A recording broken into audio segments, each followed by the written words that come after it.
The calculation on this section of the trip was made around breakfast, washroom breaks, and potentially unpredictable weather. Just like the previous hotel, this one provided a full and hearty breakfast. We left the hotel at around 10:30 a.m.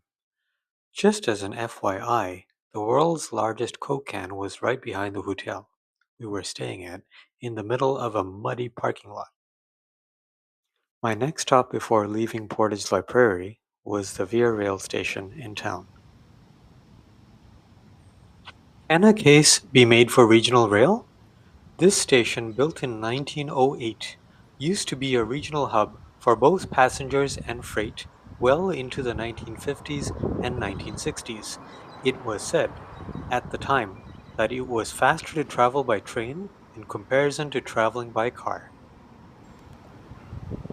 Traveling between two municipalities without the aid of a personal automobile is almost an impossibility at present, notwithstanding the twice-a-week service of the Canadian and the train to Churchill via Thompson. The population of both centres, Winnipeg 749,607 and Portage la Prairie 12,944, is nothing to be sneered at. Approximately 13,640 vehicle trips happen between the two municipalities. And we have not even talked about the unrealized travel potential. Would this be a proposal you would support? Just imagine if the government of Manitoba invested in a project like this by buying second-hand rolling stock from Quebec. We departed Portage la Prairie a little after 11 a.m. and made our way through the maze of highway interchanges onto the Perimeter Highway. We stopped at a privately run rest stop in Dugald at around 12:30 for lunch and to fill up my gas tank using the top-off method, considering I knew roughly how expensive gas would be in Northern Ontario. The weather was not particularly cooperative right from the get-go. The dark and heavy clouds seemed to follow us all the way from Portage la Prairie to Northern Ontario.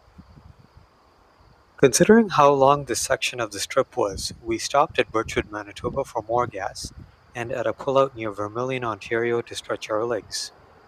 We also made a pit stop in Dryden for gas and coffee. After the stop in Dryden, we proceeded to drive to Thunder Bay. The drive was supposed to be smooth.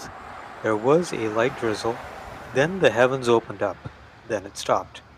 My windshield wiper seemed to be functioning with the occasional chatter and jump, which I thought was normal. There was a point when I had to use the wipers at a higher speed for an extended period of time. As night fell, the rain would pour and then let up and then pour again. In one of these events, the windshield wiper literally snapped off while it was raining. I stopped at an EV charging station near Uppsala, Ontario, and with the help of a passerby, changed my windscreen wiper from the passenger side to the driver's side.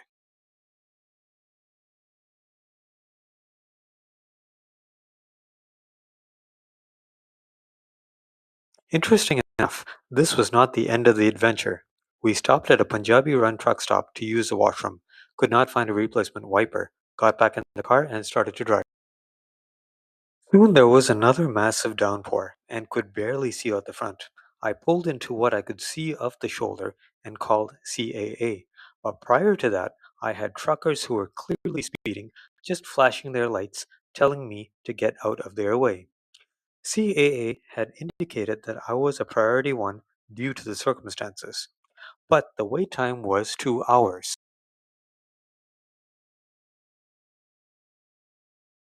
It stopped raining for a bit after what seemed to be eternity. I just gunned for Thunder Bay. Due to the circumstances that we were in, I called the hotel and let them know that we would be late. As a result, the hotelier provided the passcodes for the room over the phone.